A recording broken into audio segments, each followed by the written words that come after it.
Bismillahirrahmanirrahim. Assalamualaikum warahmatullahi wabarakatuh.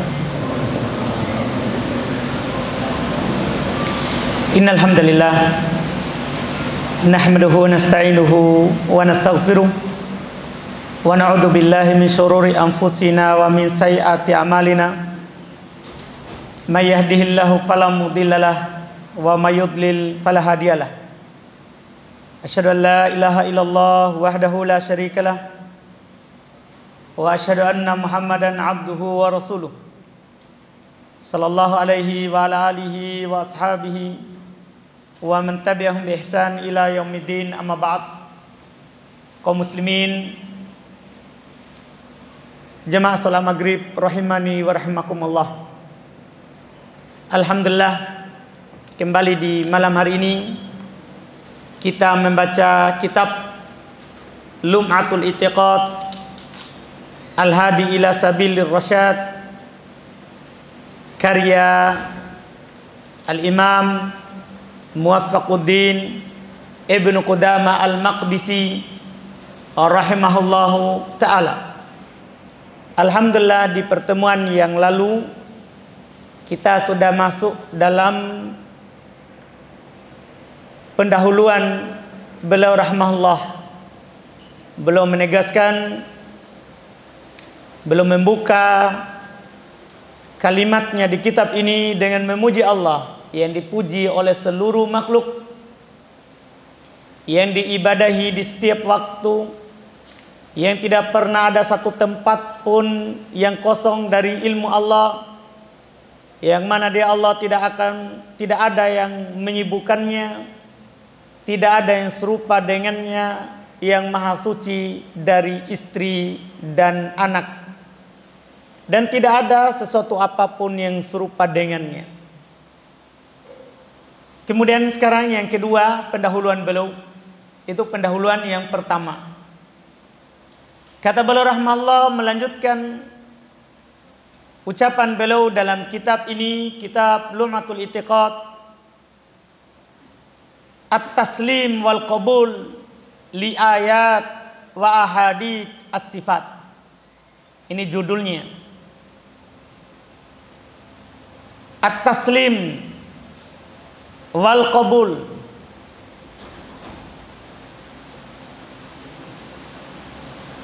menerima dan mentaslim, maksudnya sesuai dengan yang datang dari Nabi dan dari Allah Subhanahu wa taala terhadap ayat-ayat dan hadits sifat. Ini judul, ada mengatakan itu dari Asy-Syaikh Ibnu Utsaimin rahimahullah yang menjelaskan kitab ini. Adapun perkataan dari Ibnu Qudamah langsung setelahnya. Beliau katakan wa kullu ma jaa fil Qur'an aw sahha anil Mustafa alaihi salatu wassalam min sifatir rahmani wajabal imanu bih. Masya Allah. Beliau tegaskan seluruh apa yang datang dalam Al-Quran, semuanya tanpa ada pengecualian. Semua yang datang dalam Al-Quran, demikian pula yang sahih dari Nabi Sallallahu Alaihi Wasallam, manusia pilihan Allah alaihissalam, berupa keterangan tentang sifatur Rahman, sifat Allah. Wajabal imanu bih. Hati-hati, ini yang perlu kita yakini. Wajib kita beriman dengannya. Semua yang datang dari Allah dan yang sahih dari Nabi, wajib kita imani. Bahkan itu adalah bentuk keimanan kita terhadap kitab Allah Subhanahu wa taala, sekaligus bentuk keimanan kita kepada Nabi dan Rasul Allah. Ini kan rukun iman ini. Ini dijelaskan oleh Nabi kita Muhammad sallallahu alaihi wasallam ketika beliau ditanya oleh Jibril, mal iman? Apa itu iman? Ketika beliau ditanya oleh Jibril yang turun mengajarkan kepada para sahabat agama Allah. Belum ditanya oleh Nabi, oleh Jibril, mal iman, apa itu iman? Maka belum menjawab. Nabi menjawab Jibril, antumina billah, kamu beriman kepada Allah. Percaya apa yang Allah Subhanahu wa taala kabarkan. Jadi ketika ada yang datang dari Allah, kita imani, itu bentuk keimanan kepada Allah. Ini keimanan pertama. Wa malaikatihi wa kutubihi. Nah ini yang ketiga. Yang pertama iman kepada Allah. Ketika kita percaya apa yang Allah sampaikan, itu berarti kita beriman kepada Allah. Kemudian beriman kepada kitab Allah. Ini Al-Quran. Ayat-ayat Allah. Yang mana di dalamnya Allah Subhanahu wa taala kabarkan tentang dirinya. Tentang nama-namanya. Dan sifat-sifatnya. Wajib kita beriman terhadapnya. Wa kutubihi wa rusuli. Dan beriman terhadap Rasulnya yang sahih. Ingat, yang sahih. Yang doib tidak perlu kita percaya. Bahkan kata Al-Hafidz Ibnu Hajar rahimahullah ta'ala, yang doib itu dibuang, tidak dipakai. Yang doib itu yutrah, dibuang, tidak dipakai. Yang doib. Tapi kata beliau rahimahullah, al-sahha anil Mustafa, atau yang sahih dari al-Mustafa, manusia pilihan Allah, Nabi kita. Wajibal iman bih, wajib kita beriman dengannya. Kenapa? Itu bentuk keimanan kita kepada Rasul. Siapa yang meyakini dalam kehidupan dunia ini hanya percaya misalnya kepada Allah dan kepada Al-Quran, tidak percaya kepada apa yang datang dari Nabi, kafir. Kafir, bukan Islam, bukan Muslim, tapi kafir. Yang mengatakannya adalah Nabi kita Muhammad sallallahu alaihi wasallam. Kata beliau, la yasma'u bi Yahudiyun wala Nasraniyun thumma la yu'minu bima ji'tu bi. Iya. Tidak ada seorang yang mendengar saya dari Yahudi ataupun dari Nasoro. Siapapun itu orangnya. Dia mendengar kata Nabi, saya diutus, tapi tidak beriman terhadapku, maka dia telah kafir. Yang mendengar telah kafir. Karena rukun keimanan itu harus kita beriman kepada Nabi dan Rasul Allah. Nah ini kita terkait dengan sifat apa yang sahih dari Nabi kita Muhammad SAW. Wajibal imanu bi, wajib kita beriman dengannya. Pertama, nanti beliau akan menyebutkan ayat Allah Subhanahu wa taala berfirman, amanna bi. Orang-orang yang kokoh dalam keimanannya, mereka akan bilang kami beriman dengannya. Kullun min indi rabbina, semuanya dari Rabb kami. Dari Rabb kami, karena dari Nabi juga itu dari Allah. Kenapa bisa dari Nabi itu juga dari Allah? Kan Allah yang bilang, wa ma yantiqu anil hawa, di surah An-Najm di awal-awal. Wa ma yantiqu anil hawa in huwa illa wahyu yuha. Nabi itu tidak berucap dari hawa nafsu. Tiada lain yang beliau ucapkan adalah apa? Wahyu yang diwahyukan. Itu yang mengharuskan kita beriman dengannya. Harus kita beriman. Kita percaya apa yang datang dari Nabi sallallahu alaihi wasallam. Bahkan kata Nabi sallallahu alaihi wasallam dalam sebuah hadis, afala ta'manuni wa ana aminum man fis sama. Tidakkah kalian percaya kepada saya, kata Nabi? Saya ini adalah kepercayaan yang ada di langit, Allah Subhanahu wa taala. Jadi yang wajib bagi kita adalah beriman dengannya. Itu yang wajib. Itu kewajiban kita. Ini juga yang dikatakan oleh Imam Malik rahimahullah, dan juga sahih dari Rabi'ah, gurunya Imam Malik rahimahullah, bahwasanya terkait dengan nama atau sifat Allah, yang wajib bagi kita adalah apa? beriman terhadapnya. Kata beliau, wal imanu bihi wajib. Beriman tentangnya adalah apa? Wajib. Jadi kalau ada kabar dari Al-Quran yang sahih dari Nabi Sallallahu Alaihi Wasallam, pertama sekali wajib kita beriman. Itu kewajiban kita. Wajib kita beriman. Ini kewajiban ini. Yang kedua, watalakihi bitaslimi wal qabul, dan menerimanya dengan pasrah dan penerimaan yang penuh. Tidak ragu. Tidak ada keraguan di dalamnya. Tidak ada keraguan di dalamnya. Kan itu datang dalam kitab. Dalikal kitab la raiba fi. Itulah kitab Al-Quran. Tidak ada keraguan padanya. Maka tidak boleh kita ragu. Karena itu tidak ada keraguannya. Tidak boleh ada keraguan. Makanya beliau rahimahullah melanjutkan, wa tarkut ta'arrudi lahu birraddi, dan kita harus meninggalkan ta'arrud. Kita harus meninggalkan mempertentangkannya dengan penolakan. Tidak boleh kita mempertentangkan. Ini ayat bertentangan dengan ayat ini. Ini hadits ini bertentangan dengan hadits ini. Dengan tujuan apa? Untuk menolaknya. Jadi ditabrakan antara satu ayat yang satu dengan yang lain dengan tujuan apa? Ini Al-Quran bertentangan, kita tolak. Tidak boleh. Wa ta'wil, tidak boleh kita bahkan mempertentangkannya dengan melakukan takwil. Tahu takwil? Sarful lafzi an dhahirihi, memalingkan lafaz dari dohirnya, dari makna yang nampak dari ayat itu. Misalnya kita contohkan di pertemuan yang lalu, Allah Subhanahu wa taala berfirman, bal yadahu mabsuutatan, bahkan kedua tangan Allah terhampar. Kita harus bilang kedua tangan Allah.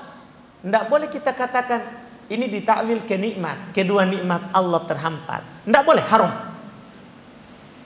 Kita wajib beriman bahwa Allah punya tangan, tidak sama dengan tangannya makhluk. Tidak boleh kita takwil, haram mentakwilnya, merubah maknanya, haram. Wat tasbih, wat tamtsil, kita harus meninggalkan menyerupakan dan memperumpamakan. Tidak boleh kita bilang apa? Allah punya tangan sama dengan tangan makhluk. Bagaimana tangan Allah? Seperti tangan makhluk. Tidak boleh, haram. Tidak dibolehkan. Kenapa? Karena Allah Subhanahu wa taala mengatakan dalam Al-Quran, kita baca juga di pertemuan yang lalu. Allah berfirman apa? Laisa kamitslihi syai'. Tidak ada sesuatu apapun yang serupa dengan Allah. Tidak ada. Makanya tidak boleh kita serupakan, karena tidak ada. Lam yakun lahu kufuwan ahad. Tidak ada sesuatu apapun yang sekufu, serupa dengan Allah. Tidak ada. Lam yalid walam yulad. Allah tidak beranak dan tidak diperanakan. Makanya tidak ada miripnya, tidak ada serupa sama sekali. Kalau ada yang menyatakan ada yang serupa, maka dia telah melakukan dan melanggar ketentuan yang telah Allah tentukan dalam Al-Quran. Makanya kalau ada orang yang menyerupakan Allah dengan makhluk, sepakat kaum muslimin kafir. Pertama, karena Allah yang mengatakan laisa kamitslihi syai'. Tidak ada sesuatu apapun yang serupa dengan Allah. Tiba-tiba dia bilang apa? Ada serupa dengan Allah dari makhluknya. Kafir hukumnya. Tidak ada perselisihan. Jadi harus kita meninggalkan ta'wil, mengubah dan merubah makna ayat. Tidak boleh. Iya. Wat tasbih, harus kita tinggalkan yang nama tasbih. Wat tamtsil, memperumpamakan dan mempermisalkan. Ingat, bagaimanapun tingginya sifat makhluk, maka Allah Subhanahu wa taala di atasnya. Allah Subhanahu wa taala di atasnya. Walillahil matsalul a'la. Hanya milik Allah Subhanahu wa taala perumpamaan-perumpamaan, sifat-sifat yang tinggi yang tidak dimiliki oleh yang lain. Bagaimanapun itu orang yang mau serupakan, tidak akan mungkin. Iya. Wa ma ashkala min dalika wajaba itsbatuhu labdon. Dan apa yang muskilah, samar, antum tidak jelas maknanya. Walaupun Masya Allah para ulama kita menjelaskan, kalau ada ayat atau hadits yang tidak jelas, bukan ayat atau haditsnya, tapi orangnya. Pemahaman kita yang kurang. Kita yang akal kita tidak mampu ini untuk memahaminya. Karena ayat atau hadits itu semuanya jelas. Karena Al-Quran ini Masya Allah, Allah subhanahu wa ta'ala sifati sebagai hudan linnas. Al-Quran itu sebagai petunjuk untuk manusia. Tidak mungkin petunjuk samar maknanya. Al-Quran ini adalah syifa, penyembuh untuk semua penyakit. Al-Quran ini adalah jelas, penjelas. Al-Quran ini adalah furqan. Banyak sekali sifat Al-Quran. Iya. Pembeda antara yang benar dan yang tidak benar. Gimana caranya tidak jelas?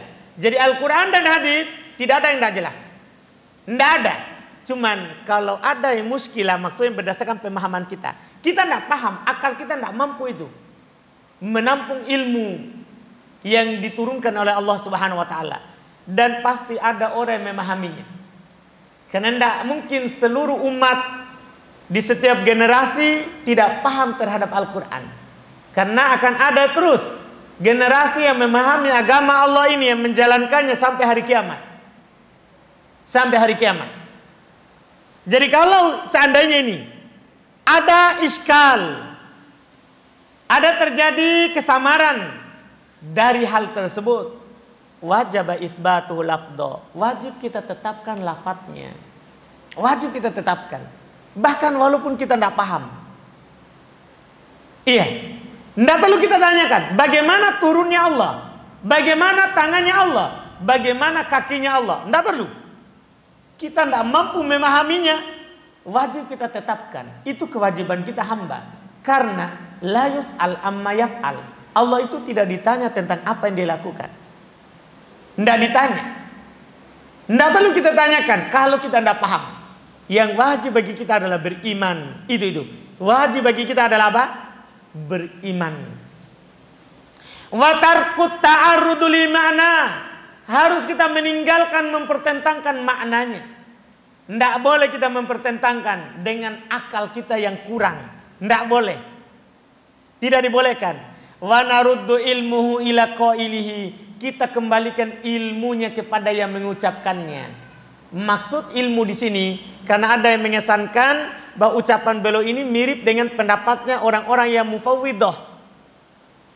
Orang-orang ahli tafwid yang mengatakan maknanya kami tidak tahu, itu hanya lafadznya saja, sekedar lafadz. Mengesankan ke situ. Cuman yang beliau kita arahkan karena beliau adalah orang yang berpemahaman baik, ya, bahkan imam dalam agama di masanya. Kita di sini arahkan ke makna yang benar, yaitu kita kembalikan ilmunya kepada ucapannya, maksud kepada yang mengucapkannya, maksud ilmu tentang kaifiatnya, bukan tentang maknanya. Karena maknanya semua pasti kita tahu.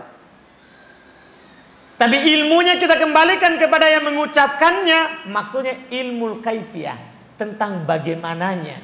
Karena kata Imam Malik apa? Wal kaifu majhul, bagaimananya itu tidak ada yang tahu. Bagaimananya tidak ada yang tahu. Wa naj'alu hudatahu ila nakilih. Kita jadikan uhdanya sama, uhdanya kembali ke kaifiatnya, kepada yang menukilnya, itu kepada Nabi SAW. Kita kembalikan kepada Allah, kita kembalikan kepada yang menukilnya, yaitu Nabi kita Muhammad SAW. Ittiba'an litorikir rasikhina fil ilmi. Ini semua kita lakukan, kata beliau, yaitu sebagai pengikutan kita terhadap orang-orang yang kokoh dalam ilmu. Alladzina atnallahu alaihim, yang Allah Subhanahu wa taala telah memuji mereka. Jadi kita kalau dengar nanti ayat-ayat tentang sifat Allah, anggaplah antum tidak mampu menampungnya, tidak paham apa maksudnya itu. Walaupun nanti insya Allah ketika datang pembahasannya, tidak ada yang kita tidak paham. Semuanya kita pahami. Cuman kadang ada syubhat, ada kerancuan berpikir dari orang-orang sesat. Iya, seperti nanti antum akan dipaksa oleh orang-orang Asy'ariyah misalnya untuk memahami ini sifat majaz. Tahu majaz? Yaitu bukan sebenarnya seperti itu yang dikatakan. Ini sebenarnya ada rahasianya di dalamnya, maknanya yang lain. Kadang terpengaruh dengan syubhat seperti itu. Jadi kadang pemikiran mengarah ke sana, ke keyakinan yang salah. Belum singgung dulu di awal. Yang harus kita berdiri kokoh di atasnya, yaitu seperti orang-orang yang kokoh dalam ilmu yang Allah telah memuji mereka. Kita harus berdiri seperti Nabi. Nabi ketika mendengarkan Al-Quran tidak pernah bertanya kepada Jibril. Misalnya ayat tadi, Allah berfirman apa tadi ayat yang kami bacakan tentang dua tangan Allah. Allah berfirman bal yadahu mabsuutatan. Bahkan kedua tangan Allah terhampar. Nabi tidak pernah bertanya kepada Jibril, gimana tangan Allah? Tidak pernah. Nabi sampaikan kepada para sahabat, ribuan sahabat. Tidak ada satupun dari mereka yang bertanya, bagaimana itu tangan Allah? Padahal mereka adalah orang yang paling semangat dalam menanyakan ilmu. Bahkan hal yang Nabi tidak sampaikan, dia tanya. Dia tanya. Bahkan tentang hari kiamat, bayangkan. Sahabat ini, tentang di padang mahsyar. Sampai Abu Hurairah bilang, ya Rasulullah, man as'adun nasi bi syafa'atika yaumal qiyamah. Kan Nabi sudah bilang, saya punya syafaat nanti di hari kiamat. Nabi sampaikan seperti itu saja. Nanti di hari kiamat saya punya syafaat untuk seluruh manusia. Punya syafaat. Tidak ada yang bertanya, siapa yang paling beruntung itu terhadap syafaat itu? Data Abu Hurairah, Islam terakhir. Islamnya terakhir. Dia bertanya kepada Nabi SAW, ya Rasulullah, siapa orang paling bahagia dengan syafaatmu nanti di hari kiamat? Baru Rasulullah sampaikan, bayangkan. Perkara yang belum saja mereka timpa oleh perkara itu di dunia ini, mereka sudah tanya. Padahal itu masih datangnya lama, hari kiamat. Mereka bertanya, ini masalah ayat ini tentang sifat Allah Subhanahu wa Ta'ala. Mereka tidak bertanya. Itulah orang-orang yang kokoh dalam ilmu. Kita harus ikut itu. Makanya dalam ayat sifat, hadits sifat, wajib kita ikut orang-orang yang kokoh dalam ilmu. Nabi, para sahabat, itu orang kokoh. Adapun setelahnya, yang selamat adalah yang diselamatkan oleh Allah Subhanahu wa Ta'ala, yang ikut mereka dengan baik. Yang ikut mereka dengan baik. Jadi wajib, kata beliau, kita ikut jalannya orang-orang yang rasikh, yang kokoh dalam ilmu. Jangan sembarang. Jangan bilang, oh, saya ke sana saja ambil yang baik. Enggak, kita disuruh ambil yang kokoh dalam ilmu, bukan ambil yang baik. Yang penting yang baik nanti saya ambil, yang tidak baiknya saya buang. Siapa kamu bisa bilang baik, ini buruk? Kita ini tidak tahu yang baik dan yang benar kalau tidak belajar dengan benar. Iya. Karena bahasa Arab tak saja tidak lulus. Baru mau bilang, saya ke sana ambil yang baik saja. Saya mendengar ambil yang baik. Bahasa Arab, Pak. Bab i'rab sudah lari. Bukan mau ini. Baru sudah mau menimbang. Sudah jago. Iya. Kita enggak seperti itu diajarkan. Lihat para ulama kita sudah turun-temurun begitu. Kita bisa melihat kembali. Ini Ibnu Qudamah hidup tahun berapa? Iya kan? Beliau lahirkan tahun 541. Meninggal 620. Lahir 541. Meninggal 620. Masanya kepada zaman Nabi dekat. Abad ke-6. Iya kan? Masanya dekat. Kita ini sudah abad keberapa? Belum bilang kita dalam masalah ini wajib kembali ke jalannya orang-orang yang kokoh dalam ilmu, bukan orang yang sembarang. Orang yang kuat dalam ilmu. Iya. Alladzina atnallahu alaihim, yang Allah Subhanahu wa Ta'ala telah memuji mereka. Di mana? Fi kitabihi al-mubin. dalam Al-Quran yang sangat jelas. Biqaulihi subhanahu wa ta'ala, dengan firman Allah ta'ala, warrasikhuna fil ilmi yaquluna amanna bi kullun min indi rabbina. Ini harus kita ikuti itu. Jangan sampai ada orang yang mempertentangkan, ada orang yang ta'wil, kita ikut jalurnya. Jangan. Lihat jalannya orang-orang yang kokoh dalam ilmu. Apa dia bilang? Warrasikhuna fil ilmi, orang-orang yang kokoh dalam ilmu. Ini surah Ali Imran ayat 7. Surah Ali Imran ayat 7. Dekat sekali yang bisa kita baca. Warrasikhuna fil ilmi, orang-orang yang kokoh dalam ilmu, yaquluna amanna bi, mereka semuanya bilang kami beriman tentangnya. Kullun min indi rabbina, semuanya dari Rob kami. Itu orang beriman itu. Tapi orang yang kuat dalam ilmu. Iya, orang yang kuat dalam ilmu. Wa qala fi dhammi mubtagat wa qala fi dhammi mubtagit ta'wil. Li mutasyabih tanzili. Allah katakan. Jadi itu tadi yang dipuji. Yang kuat, yang mereka hanya percaya apa yang datang dari Allah dan yang sahih dari Nabi. Dan Allah berkata dalam mencela orang-orang yang mencari-cari takwilnya. Jadi datang ayat, apa takwilnya ini? Apa maknanya ini? Allah katakan mencela orang-orang yang mencari takwil terhadap ayat-ayat yang mutasyabih. Dan perlu kita ketahui, keyakinan ahli sunnah wal jamaah dari para sahabat sampai masa kita sekarang ini, bahwa ayat sifat masuk dalam ayat muhkam, bukan ayat mutasyabih. Bukan ayat mutasyabih. Tapi ada juga orang sesat karena cari yang mutasyabihnya, yang samar-samar. Allah katakan, Allah sendiri sudah mencelanya, bukan kita yang mencelanya. Allah mencela orang-orang yang mencari ta'wilnya dengan firman Allah, fa'ammal ladzina fi qulubihim zaygun fayattabi'una ma tashabaha minhu ibtigha'al fitnati wa ibtigha'at ta'wili wa ma ya'lamu ta'wilahu illallah. Jadi dia mencari yang tidak ada hakikatnya, dia tidak pernah akan sampai. Dia mencari yang tidak ada hakikatnya, dia sendiri tidak akan mampu memahaminya, tapi dia paksakan. Kata Allah, fa'ammal ladzina fi qulubihim zaygun, adapun orang-orang yang di dalam hatinya ada zaig, ada kesesatan.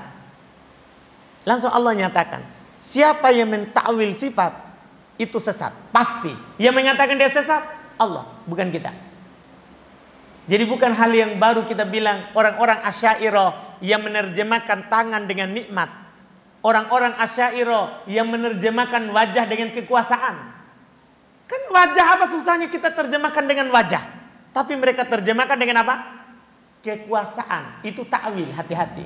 Orang-orang Asy'ariyah menerjemahkan Allah Rob kalian datang, mereka bilang datang perintah Robmu. Jadi dia terjemahkan dengan perintah, dia terjemahkan dengan malaikat. Naudzubillah. Allah bilang dia datang, malah dia bilang malaikatnya, bukan Allah. Siapa sebenarnya yang paling tahu tentang Allah ini? Allah atau mereka? Kan begitu pertanyaannya. Iya. Tapi kata Allah, fa'ammal ladzina fi qulubihim zaygun. Adapun orang yang dalam hatinya ada zaig, kesesatan, dalam hatinya sesat, fayattabi'una ma tashabaha min. Ini ciri-ciri orang sesat. Mereka suka ikuti yang mutasyabih, yang samar-samar. Tidak ada satupun ahli bid'ah, orang yang sesat, kecuali pasti berdalil dengan ayat atau hadis. Pasti. Cuman yang dia pakai yang mutasyabih, yang maknanya samar, bisa ke sini, bisa ke situ. Coba antum lihat orang-orang pergerakan. Apa dalilnya kenapa dia di atas pergerakannya itu kokoh, kuat? Dia berdalil innamal mu'minuna ikhwah. Orang beriman itu semuanya bersaudara. Ayo nih sama-sama kita. Iya. Setelah itu, ayo sama-sama demo. Ini pemerintah zalim. Dalilnya apa? Innamal mu'minuna ikhwah. Jadi pemerintah bukan ikhwamu. Kan masih muslim. Masih muslim, tapi itu dia berdalil dengan ayat apa? Mutasyabih, yang maknanya bisa mendukung. Antum coba lihat orang yang bom, dalilnya pakai ayat. Yang bom bunuh diri, meledakkan dirinya di tengah kaum muslimin yang sudah maksiat, dalilnya ayat. Dalilnya ayat, tapi ayat yang dia pakai ayat mutasyabih. Untuk apa? Sebentar, Allah akan sebutkan kenapa dia suka ayat yang samar.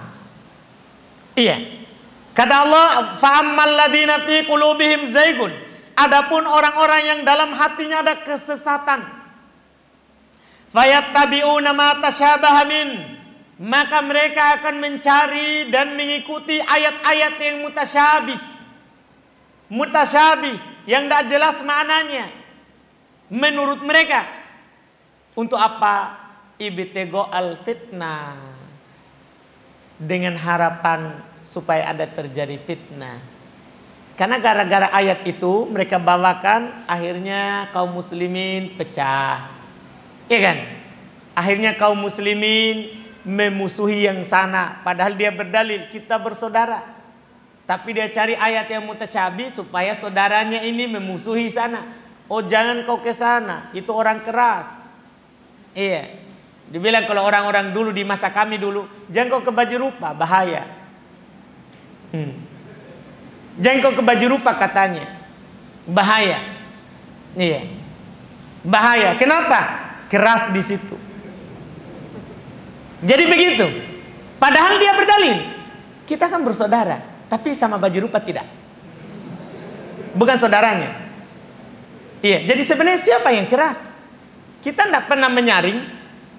Oh, kalau dari sana tidak boleh masuk lorong baju rupa, bahaya. Tidak ada begitu, tidak pernah. Karena siapapun yang mau belajar, alhamdulillah, marhaban bitolibil ilmu, selamat datang orang yang mau belajar. Selalu begitu. Tapi mereka jangan ke sana, jangan ke sana. Iya. Jadi ini apa ini? Berdalil dengan ayat yang mutasyabih, tapi untuk mendukungnya saja. Untuk mendukungnya saja. Untuk apa ini nih? Ibtigho al fitnah. Sebenarnya yang diharapkan adalah supaya terjadi apa? Fitnah. Wa batigho ta'wilihi, dan mencari-cari ta'wilnya. Mencari fitnah supaya terjadi perpecahan di kalangan kaum muslimin, supaya terjadi permusuhan di kalangan kaum muslimin. Setelah itu untuk mencari-cari ta'wilnya. Apa arah yang cocok ini? Apa arah yang cocok ini untuk pemikiran yang mereka lakukan, itu yang ingin dia lakukan. Sementara kata Allah, wa ma ya'lamu ta'wilahu illallah, tidak ada yang mengetahui ta'wilnya kecuali Allah. Artinya kalau Allah sudah bilang begitu, itu yang kita beriman dengannya. Tidak perlu kita cari-cari ta'wilnya, karena kita tidak tahu kecuali apa yang dikasih tahu oleh Allah. Kita tidak punya ilmu tentangnya kecuali apa yang Nabi SAW katakan kepada kita. Kita ini kan manusia, tidak ada turun langsung wahyu kepada kita. Tidak ada seorang pun dari kita yang langsung turun wahyu dari langit.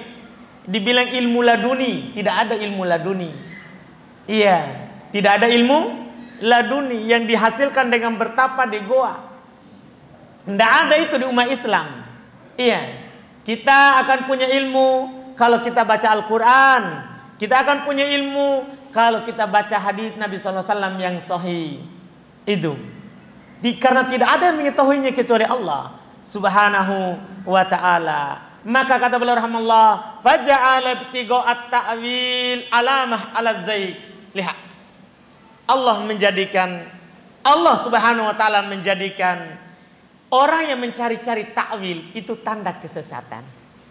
Kalau antum lihat orang mencari-cari keringanan, orang yang mencari-cari makna yang tidak kuat dari ayat atau dari hadis, itu tanda sesat. Sudah tahu ini haram, tapi bertanya lagi tempat lain, siapa tahu ringan sedikit. Iya. Sudah tahu itu. Ini jelas haram. Ini jelas tidak boleh. Tapi cari-cari ta'wil lain dulu. Untuk apa? Itu. Iya. Ini menyelisih. Nanti insya Allah Kita akan baca berikutnya nanti perkataan dari Imam Syafi'i, perkataan dari Imam Ahmad. Bagaimana, apa yang harus kita lakukan kalau ada dalil dalam Al-Quran ataupun hadis. Ini Masya Allah. Jadi Allah menjadikan ciri orang sesat kalau dia sudah cari-cari takwil. Cari-cari takwil. Wa qaranahu bibtighail fitnah fiddam. Dan Allah Subhanahu wa taala menggandengkannya dengan mencari fitnah dalam celaannya. Tsumma hajabahum amma amalu. Kemudian Allah Subhanahu wa taala menutup dari apa yang mereka inginkan. Allah tidak buka pintu takwil karena semuanya jelas. Wa qata'at ma'ahum, dan memutus hasrat keinginan mereka, amma qasadu, dari apa yang mereka maksudkan. Jadi mereka mau cari-cari keringanan, mereka mau cari-cari takwil, tapi Allah tutup. Karena tidak ada satupun ayat yang mutasyabih kecuali sudah ada ayat yang lain yang muhkam atau hadits yang muhkam. Tidak ada. Makanya dikatakan oleh Syekhul Islam Ibnu Taimiyah, kalau ada orang salah paham tentang ayat, pasti di ayat itu ada bantahannya. Kalau kita mau lanjutkan setelahnya atau baca sebelumnya, pasti itu.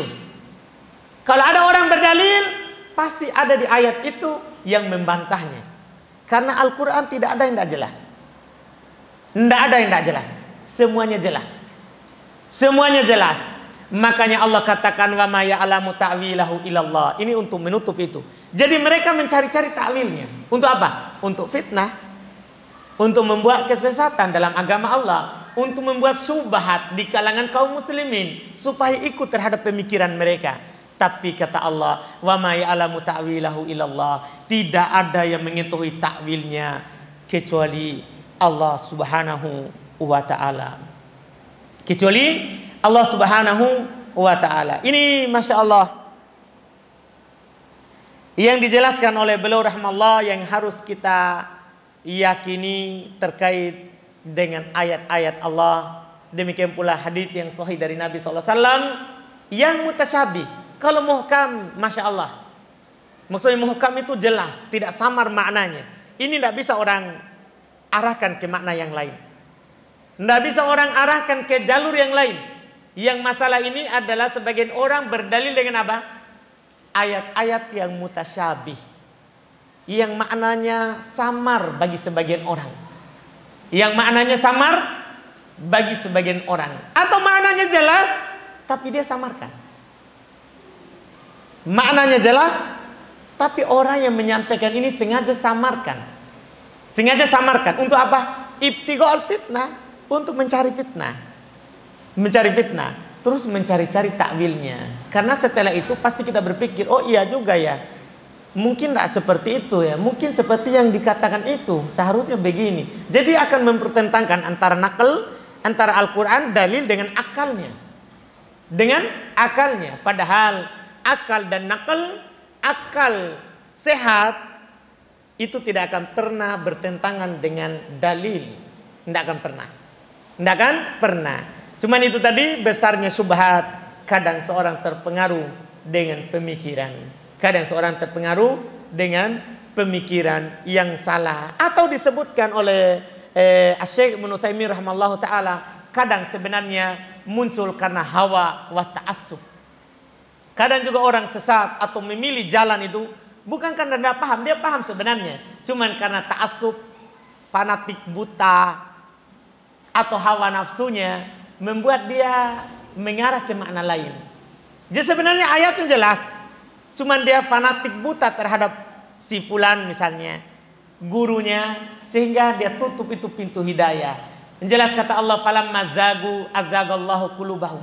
Tatkala mereka memilih jalan yang sesat, jalan yang salah, maka Allah Subhanahu wa taala sesatkan hati mereka. Artinya balasan sesuai dengan amalan yang mereka lakukan.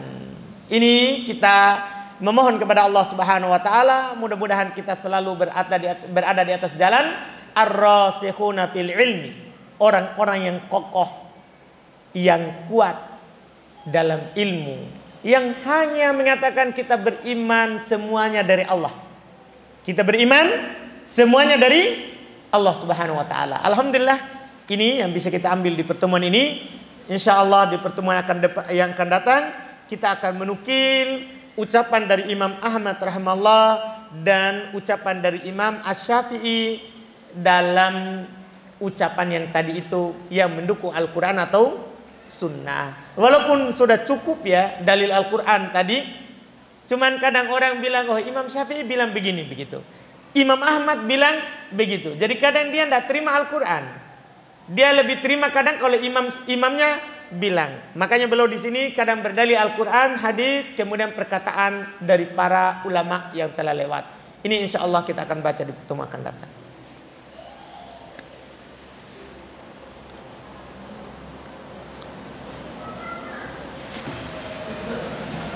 Baik, sini ada pertanyaan. Masya Allah, satu kertas kayak mau baca undang-undang.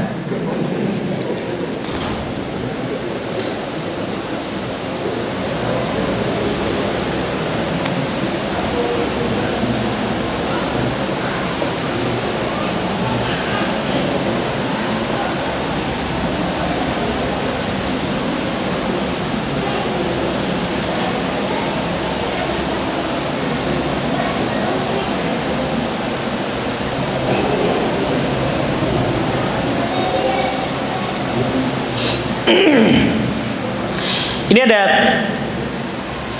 pertanyaan, apabila ada sebuah kesepakatan seperti menjaga protokol kesehatan di sebuah masjid, shaf direnggangkan, dan bagaimana hukumnya bagi seorang yang melanggar jarak dan masuk ke tengah shaf tanpa protokol kesehatan sehingga menimbulkan rasa was-was kepada jemaah yang taklim Ustaz. Masya Allah. Iya.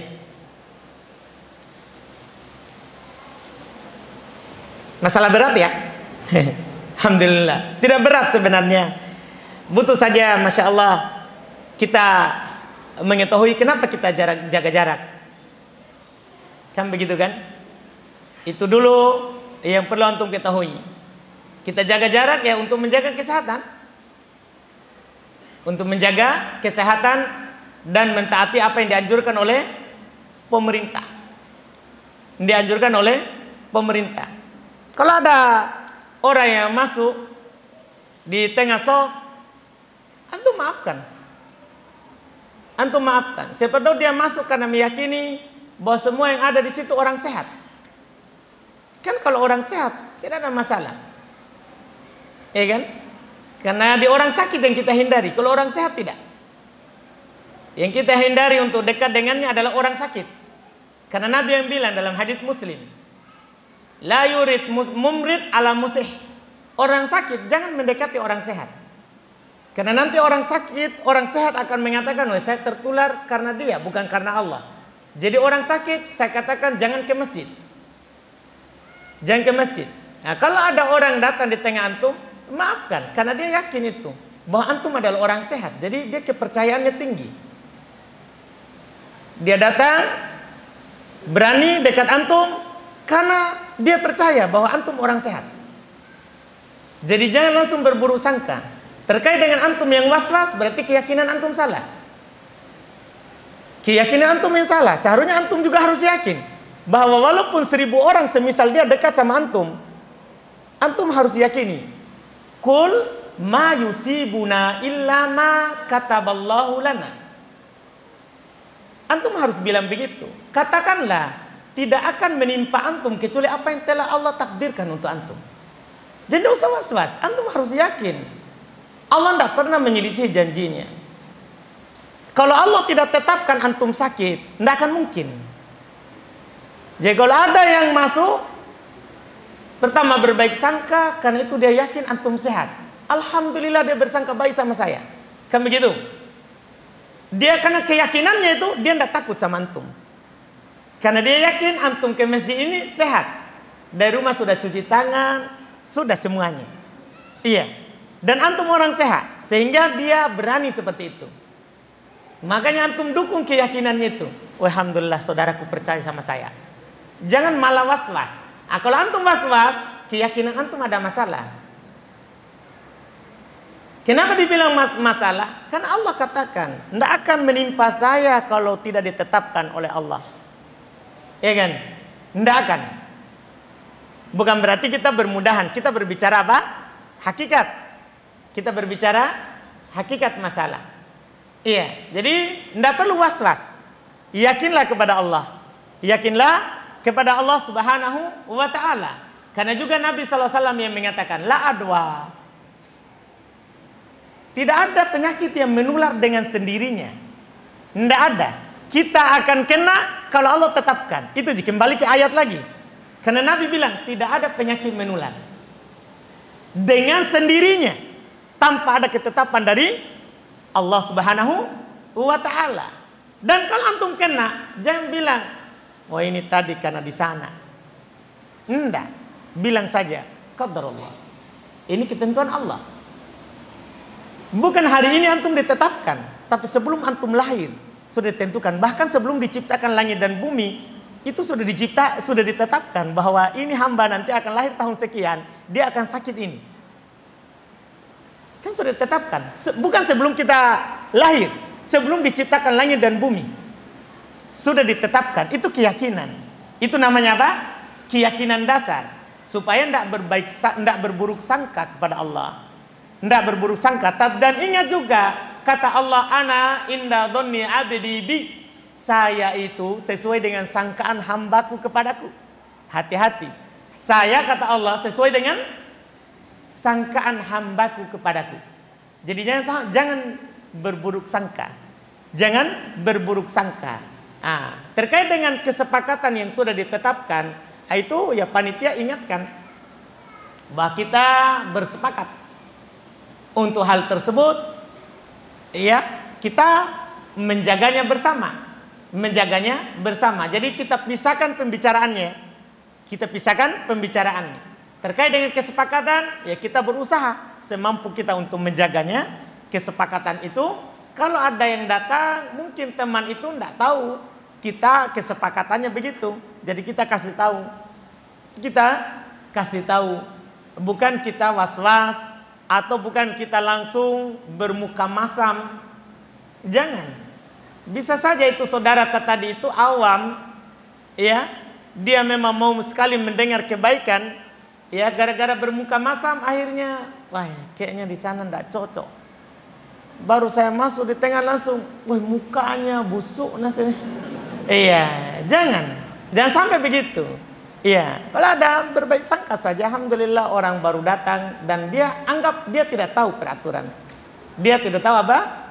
Peraturan. Yang begitu dikasih tahu saja, tidak perlu kita ini. Iya, apalagi was-was ya, kita yakin bahwa kita datang semuanya dengan protokol sudah siap memang. Iya. Akibat ya dan keharusan dari hal tersebut. Jadi tetap kita jaga yang disepakati, tapi kalau ada yang ini dinasehati dengan baik, diarahkan dengan baik, jangan dimarahi. Apalagi sekarang ini Masya Allah, antum tahu orang sekarang ini banyak takut mati. Jadi dia itu kasihan ke masjid karena takut mati. Sambutlah karena takut matinya itu.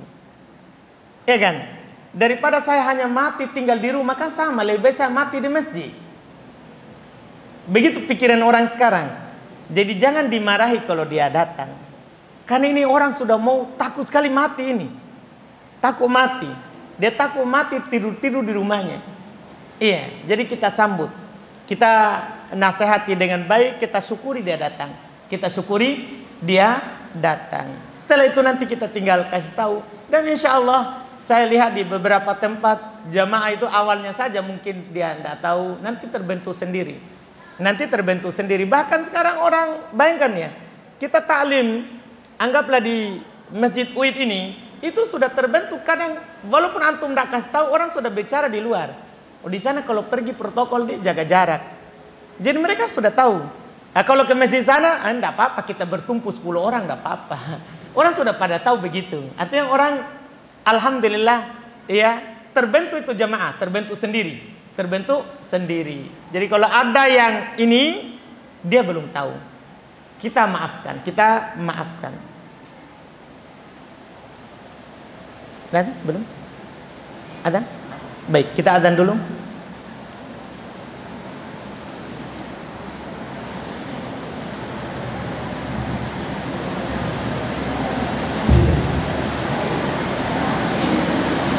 Allahu Akbar, Allahu Akbar, Allahu Akbar, Allahu Akbar. Asyhadu an la ilaha illallah.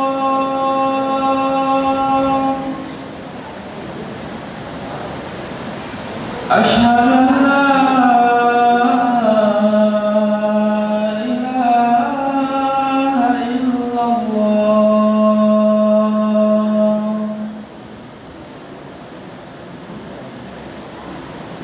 Asyhadu anna Muhammadar Rasulullah.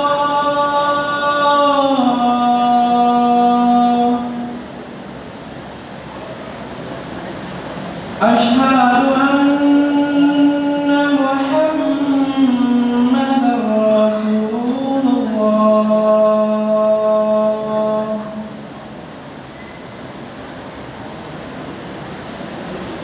Hayya 'alas shalah.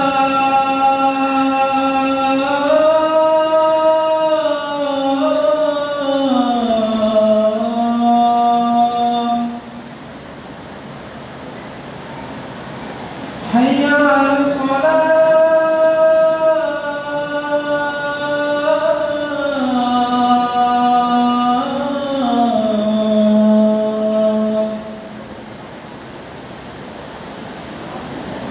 Hayya 'alal falah.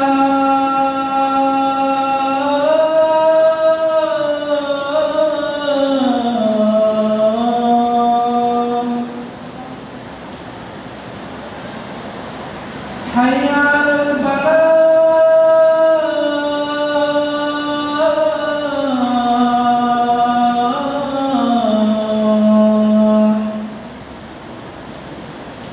Allahu Akbar, Allahu Akbar. La ilaha illallah.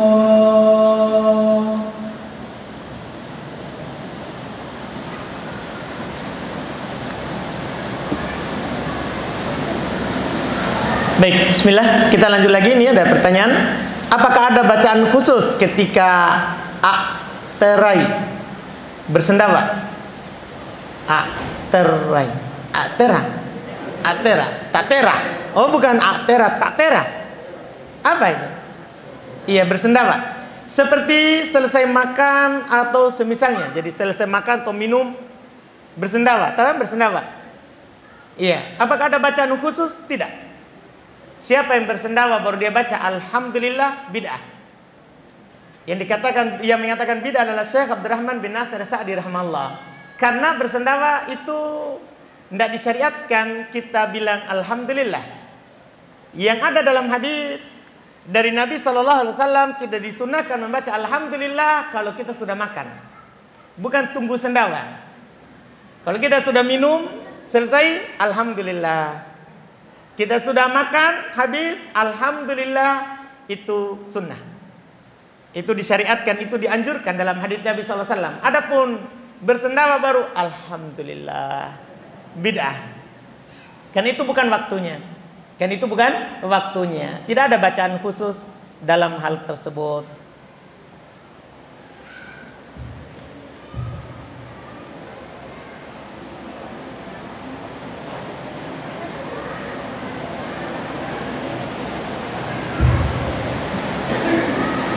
Ini ada pertanyaan, nasihat, mau bertanya, nasihat bagi ikhwah yang ingin menikah tapi belum dibukakan jalan oleh Allah. Sabar sampai dibukakan jalan. Mau dibilang apa? Bersabar sampai dibukakan jalan. Dan insya Allah antum harus yakin kepada Allah. Kalau antum sudah butuh, pasti Allah kasih. Kalau antum sudah butuh, pasti Allah kasih. Kalau bukan di umur 20 tahun, di 30. Kalau bukan di 30, 40.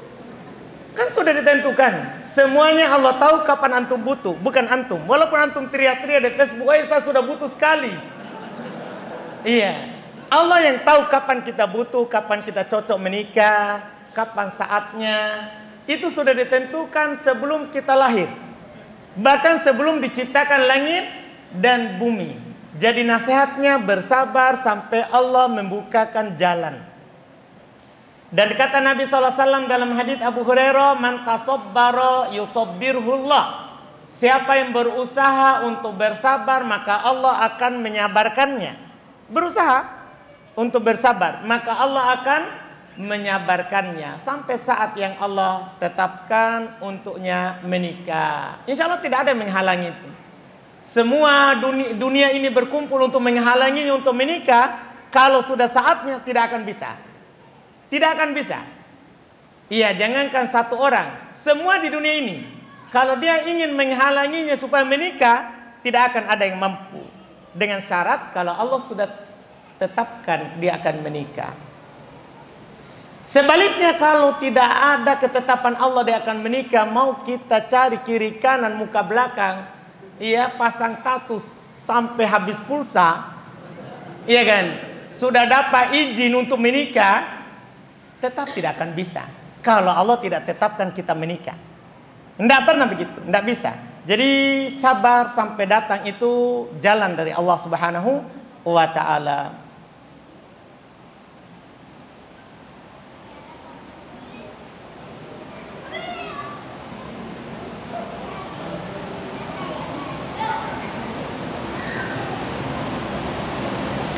Ini ada pertanyaan berikutnya. Apa hukumnya apabila jika ada pembeli atau konsumen di stand tetangga? Jadi ada tetangga, maksudnya ini ada jualan. Dia ada juga tetangga jualannya. Dia ke situ. Dia ke tetangganya, tetapi tetangga saya tidak ada. Saya memanggil pembeli tersebut di penjualan saya. Apa hukum syar'inya? Tidak apa-apa kalau belum ada penawaran. Kalau belum ada saling tawar-menawar antaranya, boleh kita tawarkan barang kita. Tidak apa-apa. Yang tidak boleh itu adalah dia sudah saling tawar-menawar, kita bilang, sini Ki lebih murah. Tidak boleh. Nabi SAW bersabda, la tabi' ala bai' akhi. Jangan kamu membeli, jangan kamu menjual atas jualan saudaramu. Jangan kamu membeli atas belian saudaramu. Sebagaimana jangan kamu melamar atas lamaran saudaramu. Biarkan dia juga dulu selesai, baru kita. Adapun baru senter-senter bela, senter-senter jauh, boleh kita bilang mampir Ki. Tidak apa-apa. Iya, boleh. Iya. Ini hal yang dibolehkan. Apalagi ini tadi yang disebutkan, kan dia belum tawar-menawar kan? Belum. Baru dia datang langsung ke toko itu, tapi orangnya tidak ada, boleh kita bilang tawarkan jasa di sebelah. Itu wallahu alam.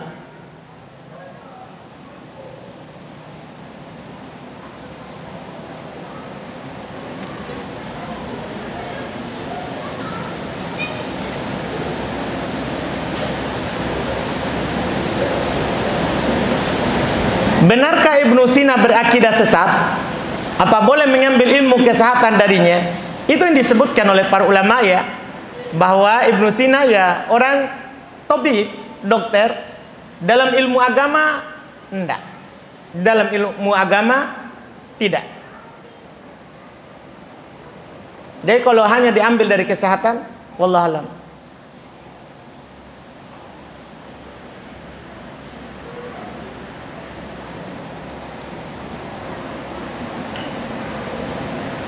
Ini ada pertanyaan, apa yang dimaksud dengan ria? Apakah ria itu hanya dalam hal ibadah saja dan bukan dalam hal dunia?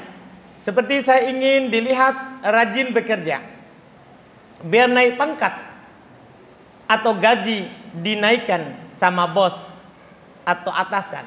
Iya. Ria itu dia beramal agama karena mau dilihat atau mau didengar atau mau dibilang. Jadi bukan hanya mau dilihat saja. Ria itu dia beramal agama karena ingin didengar atau ingin dilihat atau ingin dibilang. Itu namanya ria. Kalau dalam bab agama maka itu membatalkan amalan. Kalau dalam bab ibadah maka itu membatalkan apa? Amalan. Apakah juga di dunia sama? Sama. Orang seperti ini tidak dibilang dia tapi cari muka. Iya. Biasanya kalau diangkat tidak diberkahi oleh Allah. Tidak diberkahi oleh Allah Subhanahu wa taala orang yang seperti itu. Karena Nabi sallallahu alaihi wasallam la tas'al an imarah. Fa innaka idza sa'alta wukilta ilaiha. Jangan kamu mencari-cari kekuasaan. Ya, karena ingin naik pangkat, cari-cari muka di hadapan bos, biar muka ndak mau tapi senyum. Siap bos. Ya, biasanya di sini siap pung. Begitu. Cari-cari muka untuk mencari kedudukan. Kata Nabi, jangan kamu mencari-cari kedudukan. Karena kalau kamu cari dan kamu diberi, maka kamu akan diwakilkan kepada dirimu. Artinya tidak ada berkahnya.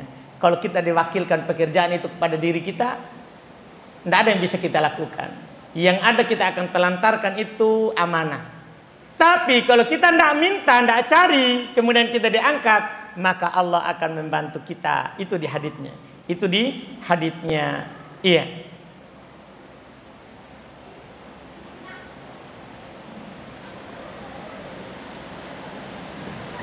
Kita coba tengok sedikit ini, jangan sampai karena satu kertas ini.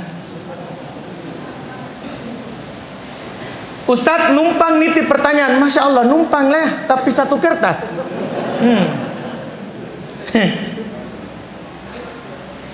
Baru-baru ini di kampung kami ada seorang ustadz pimpinan sebuah pompes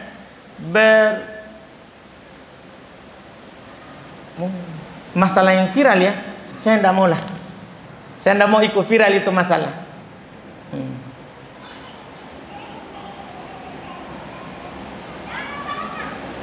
Nanti jawaban saya dijadikan senjata. Saya tidak mau dijadikan senjata. Kalau yang viral-viral, anak terus terang tidak mau ikut.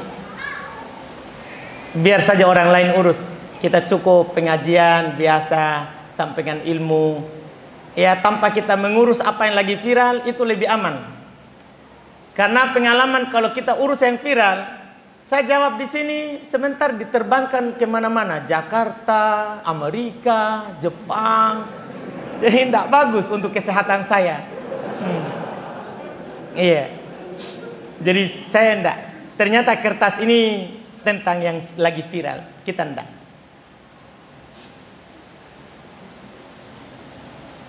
Bolehkah kita berniat wudhu saat mandi biasa?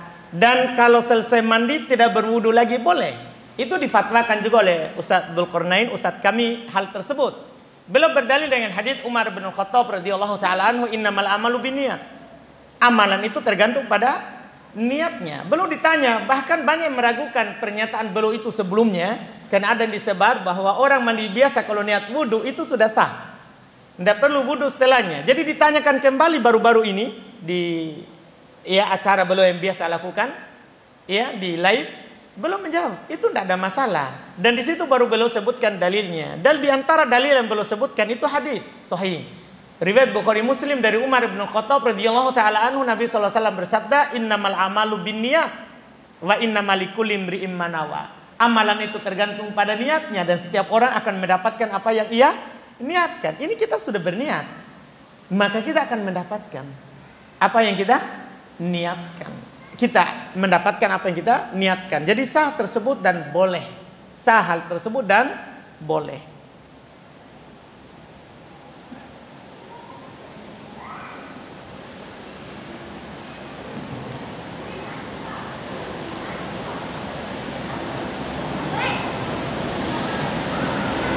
Ini ada pertanyaan berikutnya. Kalau suami istri sudah berpisah selama kurang lebih 3 tahun, tapi belum ada kata talak dari suami. Apakah dalam agama sudah termasuk jatuh talak? Tidak. Selama tidak ada talak, maka tidak ada. Tidak ada talak. Tidak terjadi. Hanya disebutkan ini adalah perempuan yang suaminya buruk berkeluarga dengannya. Artinya suaminya berdosa karena telantarkan istrinya seperti itu.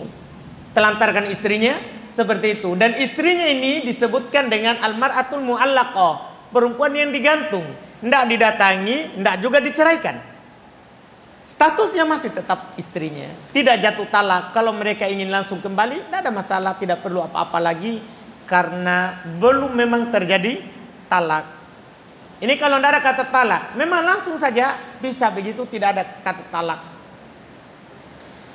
Istri tidak pernah dinafkahi lahir dan batin, sudah pisah rumah juga, tidak ada talak, cuma suaminya berdosa karena telantarkan istrinya. Itu tadi. Ini lanjutannya ya. Karena Nabi SAW bersabda, apakah bil mar'i ithman ayyudayyi'a man yakutuh. Cukuplah seorang itu berdosa kalau dia telantarkan apa yang menjadi tanggung jawab dan kewajibannya. Cukup berdosa. Jadi suami di sini berdosa. Boleh istrinya ajukan ke pengadilan hal tersebut. Nanti suaminya akan dipanggil oleh pihak pengadilan. Apakah istri boleh nikah lagi dengan laki-laki lain? Tidak boleh, selama tidak ada kata talak. Selama dia tidak ditalak, tidak dibolehkan. Karena dia belum cerai dari apa? Suaminya. Dalam hal ini kalau dia mau menikah lagi, maka minta khulu. Minta cerai sama suami. Boleh seorang perempuan minta cerai kepada suami kalau suaminya tidak menjalankan hak dan kewajibannya. Boleh minta cerai. Ajukan perkaranya di keagamaan dan insya Allah mereka akan mengurusnya. Mereka akan mengurusnya. Insya Allah Ta'ala memang seperti itu yang disebutkan. Dan ketentuan yang diperlakukan, alhamdulillah.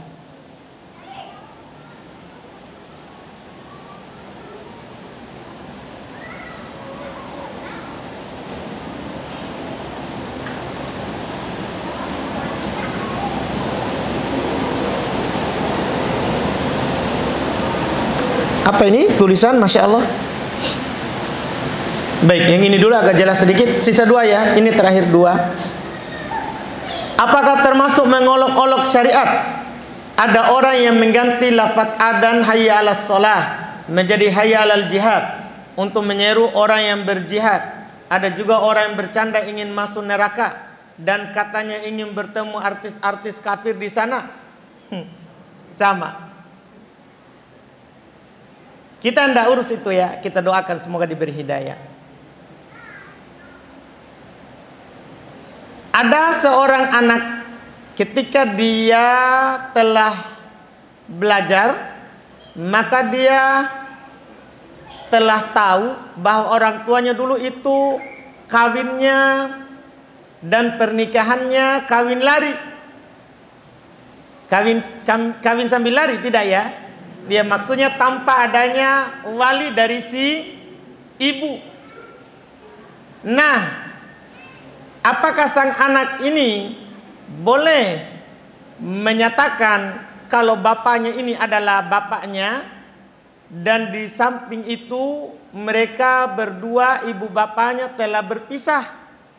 Dan apakah ia tergolong anak zina? Tergantung kawin larinya itu tadi dulu. Kenapa?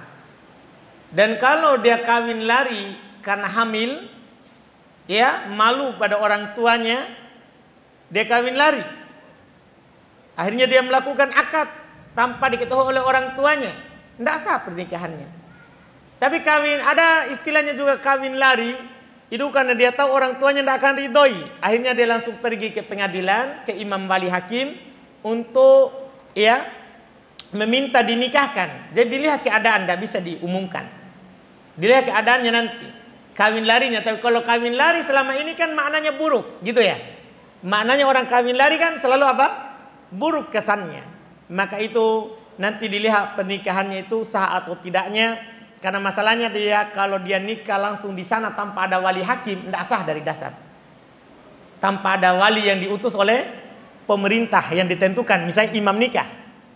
Dia langsung nikahkan dirinya, tidak sah dengan perempuan itu.